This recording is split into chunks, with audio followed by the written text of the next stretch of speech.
আজকের এই রান্নাটা আমার কাছে খুবই স্পেশাল। কারণ যেদিন আমার ঘাড়ে সংসারের পুরো দায়িত্ব এসে পড়েছিল, সেদিন ভেবেছিলাম অফিস যাওয়ার সময় দুজনে কি এমন নেব, যেটাতে অফিসের টিফিনও হয়ে যায় আবার রাতে বাড়ি এসে খেতেও পারি। কোনো রান্নাই যেহেতু পারতাম না, তাই ডিমটা সবচেয়ে সহজ জিনিস মনে হয়েছিল। চোখের নিমেষে রান্নাটা হয়ে যায়। এর জন্য কিছুটা এলাচ, দারচিনি আর শুকনো লঙ্কা ফোড়ন দিয়ে বেশ কিছুটা পেঁয়াজ আর রসুন লাল করে ভেজে নিয়েছি। এইদিকে কটা ডিম সিদ্ধ করে এরকম করে গ্রেট করে নিয়েছি। এটা কিন্তু মুখে দিলেই মিলিয়ে যাবে এরকম রেসিপি একটা। এবার পেঁয়াজটা ভাজা হয়ে গেলে এর মধ্যে কয়েকটা মশলা দিতে হবে।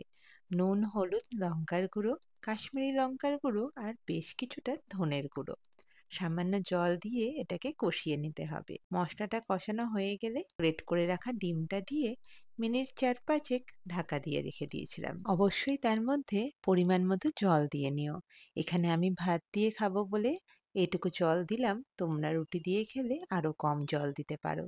যেরকমই দাও এটা রুটি, পরোটা, ভাত সবকিছুর সাথে দারুণ লাগে। ৪-৫ মিনিট বাদে একটু গরম মসলা ছড়িয়ে নামিয়ে নিলেই কিন্তু একদম রেডি। এটা সম্পূর্ণ আমার নিজস্ব রেসিপি। তোমরা কিন্তু একবার অবশ্যই বানিও আর আমাকে জানিও কেমন লাগলো।